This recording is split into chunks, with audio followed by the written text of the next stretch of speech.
Man, this is our third week in this in looking at one verse, right? And we're going to be here for about two more. There's just so much to look at in this that spills out of it. I guess I should say. But we are. It's Proverbs 4:23, and I'm going to again, like I did last week, give you a lot of different scriptures. You can try to chase them or just kind of hang in, maybe make a note and then read them yourself later. But so the scripture says, above all else, guard your heart because it is the wellspring of life. And man, I think when I think about the powerful little pungent statement that is, you start thinking about all the things that you could teach your kids and all the things that they need to know. Really, the golden rule is one of those. If kids could just understand to treat others how they want to be treated, and if they just knew that they're responsible to protect that little tender heart of theirs, what gets in there from the eye gate and from the ear gate, right? And all of those things, if they're just careful to go, I'm not letting that poison get in my heart, man, they've done themselves something. If you could just get those two things in your kids, they're going to be better people and they're going to enjoy life better, right? I mean, these are so when we look at a verse like this. This is monumental truth that sometimes we go, yeah, I know, I heard that. Oh yeah, I heard that. But I want us to understand, what does it mean to actively guard our heart? And so this is where we were. We started off. I'm just going to real quickly give you that kind of review. That the heart is susceptible to all kind of issues, right?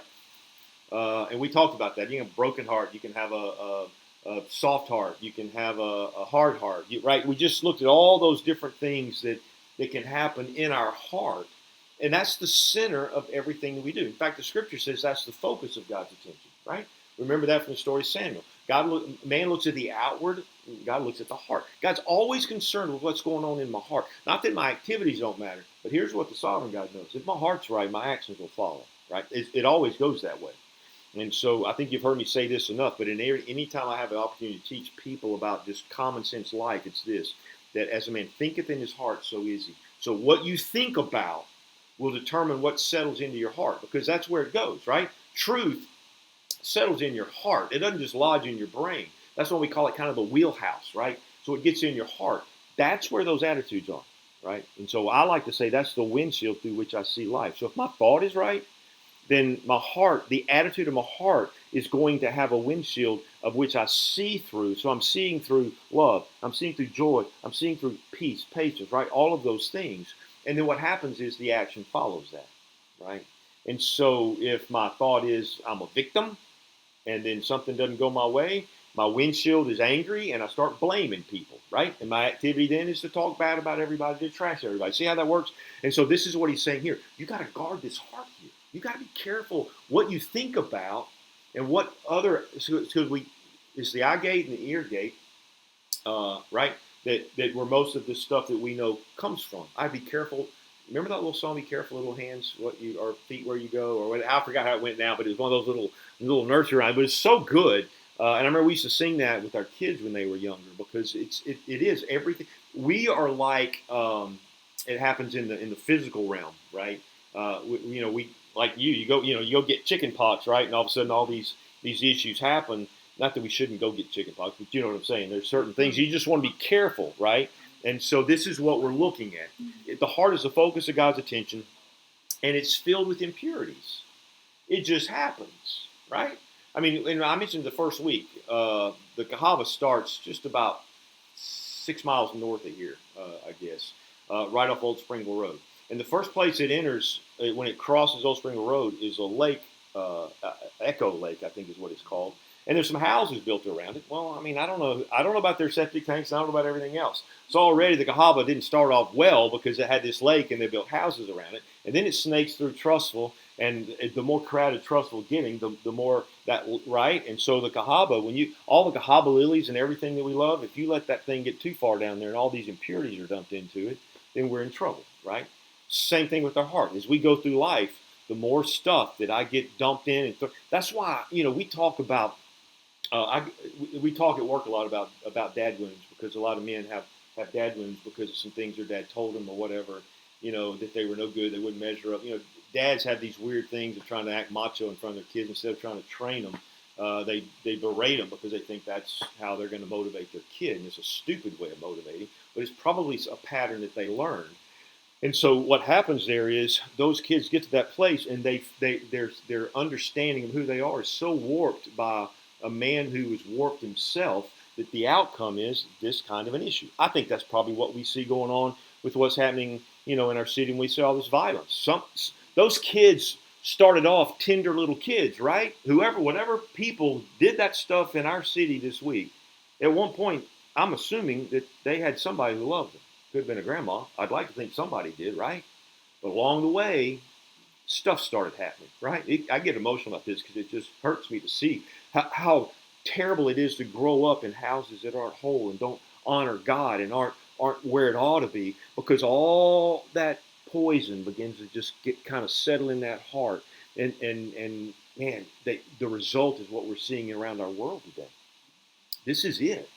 And so it matters. And my heart's pure because my grandkids are looking at me, right?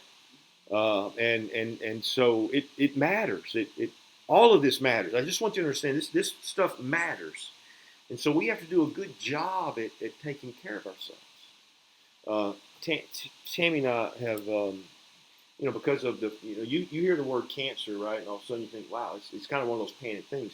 But it sets you on a course to figure out, okay, well, what was the source of that? Where did it come from? How do we take care of that? And so I've spent a lot of time. I've got more books than I have outside of the scripture stuff in a long time on like why we get cancer. I'm reading a book called Good Energy. We're all kind of things, because here's what we're trying to do is figure out how this body works so our body stays pure, right? The reason why we get sick is not because necessarily hereditary. We get sick because what we've allowed to ingest in our body. Some we can help and some we can't, right? The environment, I can't help how many polluted things are in the air, right? I can't do that. But there's certain things we can do. I'm going somewhere where I just want you to hear what we're saying. So Tammy, about a month ago, I guess, sent some of her hair and a swab out of her mouth. We both did, to a lab, and then our daughter-in-law, Kristen, who's a registered dietitian, took it and came up with, hey, here's the deficiencies that are in your body. And so then she gives us some protocol, not pharmaceuticals that are chemicals, but like active energy things that will take care of those deficiencies in the body, because when the body's running well, it doesn't get sick, right? When your immune system is healthy, we don't get sick. And so there's a lesson here when it comes to this as well, right? That the more that you and I mean, listen, a lot of us focus on what we eat and try to get better and try to get healthier physically, but there's nothing more important than guarding that heart and finding out what those deficiencies in the heart is. What pollutants have you allowed to get in your heart? And so this is what we talked about last week, right? We talked about the fact that you have to test your heart for poison, just like these tests that we're taking, blood tests and everything else, so we can determine, okay, where are we deficient? Where do we need to fix things? Because everything over time will have this tendency to destroy different areas of your life. Alzheimer's just doesn't show up one day. There's a lot of things that happen before that. Diabetes just doesn't show up one day. There's a lot of things that happen to get you there. And if you had learned how to stop it way back here, that wouldn't be an issue in your life today, right? So we eat. I mean, it's important that, I don't want to sound like I'm not talking about food, but it's important that we know that we're eating today to how we're going to live 10 years from now, right? So we have to start seeing it that way. It changed my life when Jackson came along, and it's changed my life when my grandkids are growing faster than I want them to. I want to be the healthiest old man I can be. And so I'm doing what I do now for the future. Same thing in our heart. If we just guard our heart, we're better. Our mindset is better. Our attitude is better. Everything is better. And it just doesn't happen. That stagnant, poisonous attitude that turns somebody into some monster down the road didn't just happen overnight. It was years and years and years of believing stuff that you shouldn't believe, and watching things you shouldn't watch, and going places you shouldn't go. That's how those things happen, right? And so I know this sounds elementary to a lot of us, but man, to the world, I think they just forget that stuff. And so it's important to look at. So then what we did was we began to look at some areas, and I'm just going to rattle them off real quick. We won't get to it. But here's some poisons to look out for. Man, if you got bitterness in your life and unforgiveness, listen, that's going to create, attitudinal diabetes or whatever you want to call it down the road, right? I mean, you don't want a diabetes, quit eating so much sugar, Be careful about your insulin resistance and all that. Same thing here, right? Man, if bitterness begins to creep up, you better deal with it then. You better root it out. Because you let it sit there, it'll fester. And that's why he says in the anger, don't sin, right? Don't let the sun go down. Why? Because you give Satan a foothold. You start feeling those things. You feel this unforgiveness, man, that'll eat you away. And so you got to know that. Desires and lusts and cravings, you got to learn how to not let that dominate what happens. Deception and lies, you start believing that stuff. You start telling that stuff, and you don't know truth from error. Your whole world's a myth at that point. You're living in a fantasy world. You're not living in reality because you believe things that weren't true. Fear and anxiety are those same things. Man, you let that creep in, man.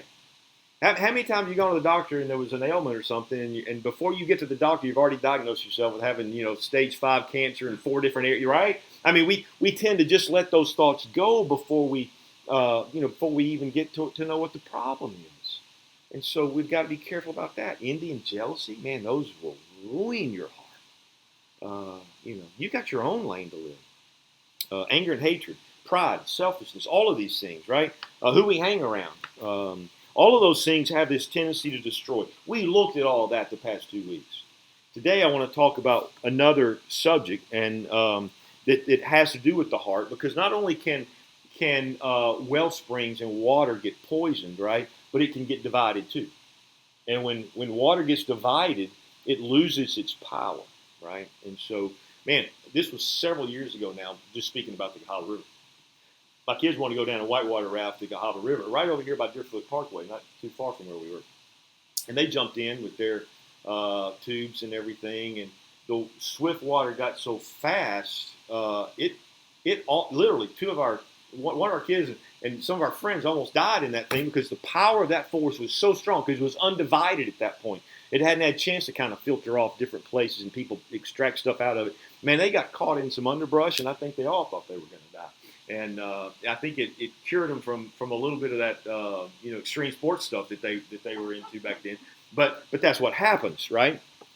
And so this is I don't know if you've ever, we grew up in a house and while our kids were trying to take showers and everything. Have you ever been in the shower that's second to the closest where the hot water is, right? Because you're rocking along until somebody upstream, right, turns the hot water on. All of a sudden you're feeling little pellets of ice come out at you, and you're screaming like a little girl, right? That's what happens. And so that's the same thing. It was because it lost its power. It got diverted, right? And so this is what happens. My life, the wellspring of my life, if I get it divided into several places, I'm no good to anybody, right? The quickest way to a passionless, powerless life is when the heart's divided. That's what happens, right? And so let's just kind of have that conversation. This is where we're going. I do have a verse that I think about. Somebody asked me the other day about it, and let me see if I can make this thing happen. I think everything feels like it's freezing up in here. Yeah, here it is. It's 1 Kings 11:4. It's one of the saddest verses, really, in the scriptures when you think about it. Because Solomon was like the wisest man that ever lived, right? That's what the scripture says. He had everything you could want, and he was wise. I mean, he was so wise. Read the book of Proverbs, man, and he understood life. Or just read the Song of Solomon. Read these things. But you get to 1 Kings 11:4, and it says this: When Solomon was old, his wives turned his heart away to follow other gods, and as his heart was not wholly devoted to the Lord his God, as the heart of his father David had been, and he did what was evil in his sight. That is a scary verse, because if it can happen to the wisest person on the planet, it can sure happen to you and me. When we start letting our heart get divided by whatever it is, we're in trouble. When we were growing up, people used to talk about, well, my priorities are God first and family second, and work third, and everybody else after that. And I thought, man, it seemed like a pattern that I'm not sure is right. I don't see my life that way. Like I have, like God's a bigger priority than Tammy, and Tammy's a bigger priority than work. I think that God has to be my priority. It's like the hub of a wheel, right? Not a ladder, but the hub of a wheel is my love for God. And that love for God, then, when I'm wholly devoted to God, everything else is ordered like it is, right? And I think we have to see it that way. It's not like I have to choose one or the other. I just, if God is at the source of my heart, then there's enough to take care of my wife. There's enough to take care of my kids and grandkids. There's enough to meet the needs at work, right? All of it is there because if the heart, I'm a better husband when Jesus is more involved in my life than when I push him out. God, Tammy can testify to that. She'll probably testify that he's rarely there at the center like he should be because of how I can be. But God knows I'm trying, whether anybody else does or not, right? But so I just think it's important that we see that because if my relationship with God is right, everything else takes care of itself. Everything downstream is good, right? So if my heart is right, work gets the best of me. Tammy gets the best of me, right? And so this is the way it is. When he's chief, all my relationships are better. So a divided heart loses power. You've heard the phrase "jack of all trades, master of none." That's what it's like when you try to please everybody and you let your heart get divided. You're just trickling out everywhere. You got too many leaks, right? Too much stuff going on, and so you lose that power at the other end. You ever got a hose with a leak? You know what that's like, right? And so that's what's happening. And so I have to have the source, and it has to be there. So let's just talk about a few symptoms, and then we're going to look at a cure or two, and just kind of see what happens. Here's some symptoms that I truly think are at the core. Man, I'm having trouble with my technology today. I may have to go old school on it.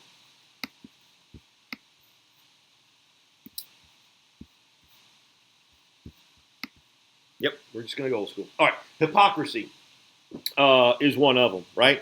When your life is hypocritical and you're playing hypocritical simply means that you're wearing a mask, right? So to these people I'm this, to these people I'm this. You become a chameleon if you're not careful. When God is not the core and you're trying to get through a system and rise up in the ranks, you try to be somebody different. So whoever your boss wants you to be, when you're trying to do it happens in the same way. And then what you're doing is you're playing the hypocrite, right? You read those stories about it's not as popular now, it doesn't seem like, but man, I remember a day there was an airplane pilot who had two distinct families. One was like in California and one was somewhere else. He had two wives, that man, I think that was the dumbest man on the planet. Most men can't even tolerate, like how to make one family work, much less two. And so, but I do remember that you've got to be a hypocrite to do that. You got to pretend to love this family with all your heart, soul, and everything else, and know everything going on in their world. And when you go over here, you got to do the same thing. This just won't happen, right? At some point, those two worlds, if they ever come together, you're in trouble. And so I just think that hypocrisy, like I should be the same person here that I am at work, that I am in my family, that I am anywhere I go, right? And so this is how we know if our heart's divided, is because we find ourselves compartmentalizing. We're different people. If that's going on, your heart's divided. Because if God's at the center, then you're going to be that guy at home. You're going to be that guy at work. You're going to be that guy at church. You're going to be that guy everywhere. And so I think that's a symptom of a divided heart. I think one of the other ones is just the instability that comes with that. Man, if God's not the source of your life, then you're kind of chaotic, and you're like that little boy in the family circle who was told to go get something, and you're just kind of all over the place, right? Spiritual ADD, so to speak, and there's instability. You're always changing course. And the most frustrating thing you can do in a family is say, "This is what we're going to do," and then a week later, it's like, "Mom, here we go. We're going over here," and there's no stability there. Your life's divided, and you're just chasing whatever, right? And these are the things that happen. And then when there's a restlessness that happens in your life, where you're just God's not interested in us being restless, right? He will keep us in perfect peace whose mind is stayed on Him, right? This restlessness, like I just gotta, just trying to figure out everything going on. That lack of peace, I think it's because your heart hasn't truly decided and found the one in whom your soul loves, right? I know that Solomon speaking that to the wife and the husband, that I have found the one in whom my soul loves, right? When you find that one, that's good stuff. Same thing but that can also be applied spiritually to the aspect of of God, we're restless because we haven't found the one that our soul loves yet. Because when we know that God is everything, I'm not restless. I'm not restless in the middle of a war. I'm not restless anywhere because I have this relationship with God. I'm not divided. I know in whom I trust, right? And these are the things that we have to kind of grab a hold of. And so Jesus says this: no one can serve two masters. Matthew 6:19 or 14, 19 through 24.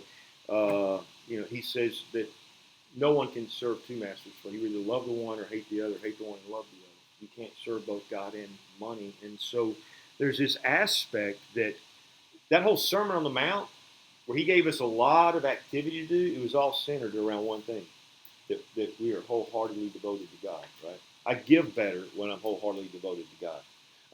I'm not angry. I'm more forgiving. I'm more gracious, right? When that's going on. And so I have to have him at the center.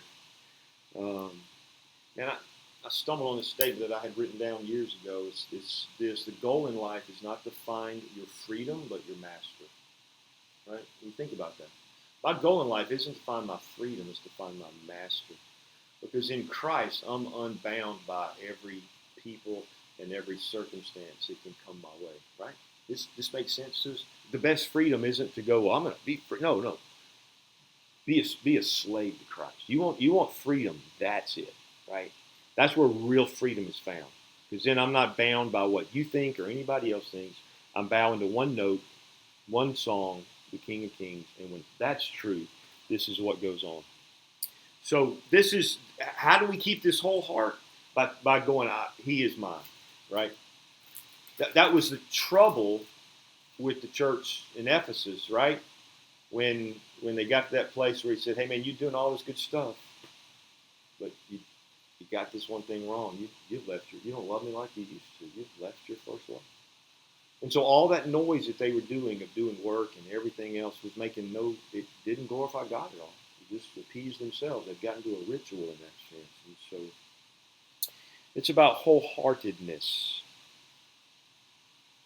and then focus.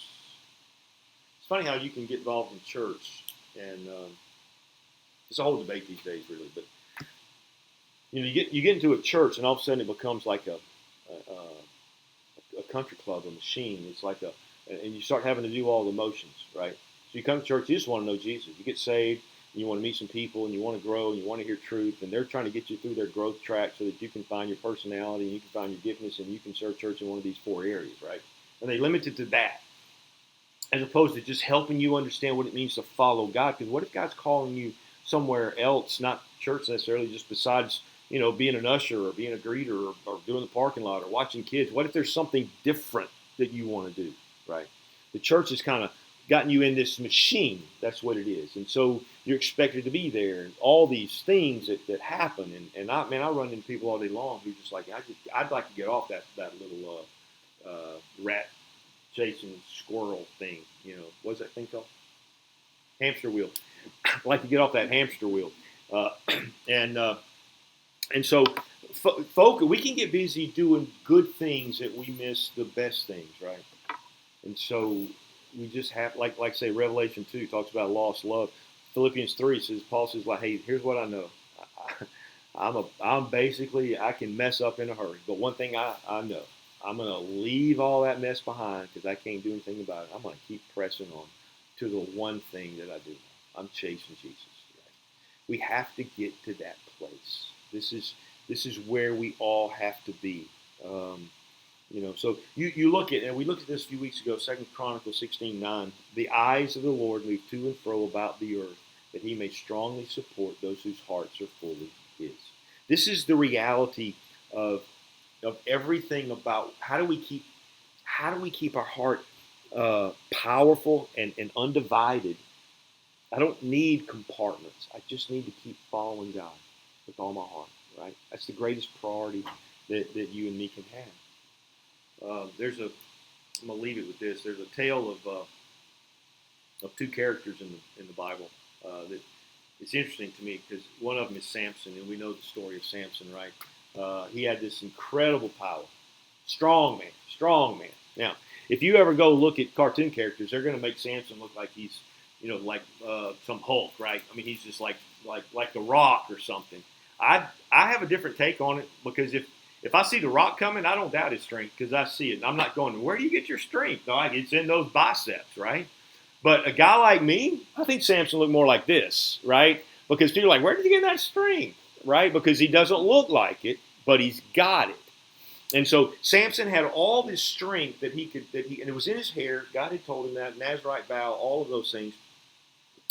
But his heart got divided between him and God and Delilah. And when he finally decided he wanted that, what happened to him? He lost all his power, right? Lost it all. And so his end result was terrible. Until, he did become a warrior for the kingdom, but at that point. But that was after he had repented. But what happened to him? His heart got divided. Same thing with Solomon. Heart got divided. He was the one God entrusted to build the temple because he told David, your hands are too dirty with the hands of war. And so I want your son Solomon to build the temple. God's dwelling place for his people. And God said, don't you go marry foreign wives, they're going to steal your heart. And that wisest man on the face of the planet decided, I'm going to do exactly what God told me not to do. I'm going to go chase these foreign wives. And what was the result? We just read it. But then you got a man like Caleb and Joshua, right? There they are, having just left Egypt. They're now free, heading to the promised land. And Moses says, hey, here's 12 guys. You go out and spy that land and see what's going on up there. All these spies go out. You know this story. They come back. Interesting. They both saw the same stuff. 10 of them, their hearts were divided. 2 of them weren't. Because the 10 said, it's pretty. There's some really big stuff there. Along with some really big giants, I think we should just stay right here. And Joshua and Caleb said, we saw everything you saw, but we also believe that God has given us that land and we can take it. Well, the 10 outvoted the 2, and so they wandered for 40 years in the wilderness. Right? 40 years. 40 years. I've always pictured that in my head, and I'm thinking, man, if I were Caleb or I'm Joshua, every time I see one of those 10, I'm going to slap them in the back of the head. What were you thinking? Right? 40 years we're having to wander around because you 10 weren't brave enough to know that the God who crossed the Red Sea with us and gave 10 plagues to the land of Egypt couldn't handle a few giants in the land. Here's what happens when you get to that end of it, right? Caleb, he's 80 years old. I love this because I'm getting closer to 80 than I am 40, right? And but I do remember this. Because he looks at Joshua, who was the commander at this point, because Moses died, and he's getting ready. And God's telling him, "Hey, you're going over." And Caleb looks at him and he says, "Hey, man, I am as undivided today." That's how you would phrase it, right? I'm as strong today as I was back then, right? I hadn't lost any vigor. What's he saying? My heart's never been divided. I've not ever given up on him. And I'm as strong today as I was the day I saw that land. Now give me my mountain. That's the one I'm asking. You know what he asked for? Anakim. He asked for the mountain where all the giants were. Because he's like, I knew God would do it then, and I'm old now, and I still don't doubt it. He's going to do it. And he did. He kicked the giants off that land, right? And so we read that, and we realize there's a man whose heart was just solid all the way through. And so I say this to you and me because I try to make this kind of entertaining as we're going along, but this is serious stuff. We can't allow our hearts to be poisoned, and you need to think through that in your own life, like I'm doing mine. Like, where are those areas where I'm getting poisoned, right? And then I've got to stay focused on who Christ is. The most important relationship I can ever have in my world is not to go through not your devotion and not a relationship. This is what it has to be about. That you just know that you know. He should be speaking to you. He is speaking to you. You should be listening. And you should learn how to hear his voice. He says that. My sheep know me and they hear my voice, right? And so you should learn how to hear the Lord. You should learn through the scriptures, not how you can fill a notebook out and go, well, I know this about the Bible, but what's it doing in your life? The words should just be doing so many good things in our life. Like medicine going down, we ought to feel it doing things.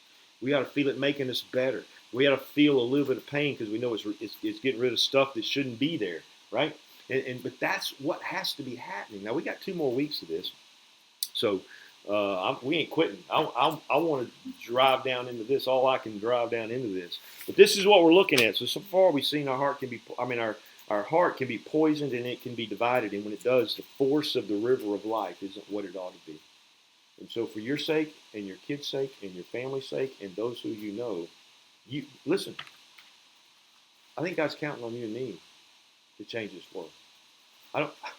I'm pretty sure He ain't counting on politicians to change this world. I think He's counting on us to do it, right? And so you and me are the force to be reckoned with in this plan. Because I was knit in my mother's womb by the Creator of the universe, appointed to be born May 10th, 1959, because God made this model for that day.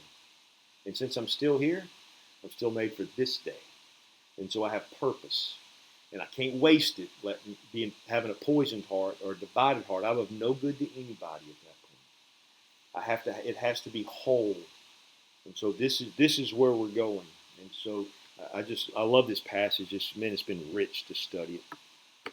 I got a great song for us to lead out on, and we'll have some prayer times.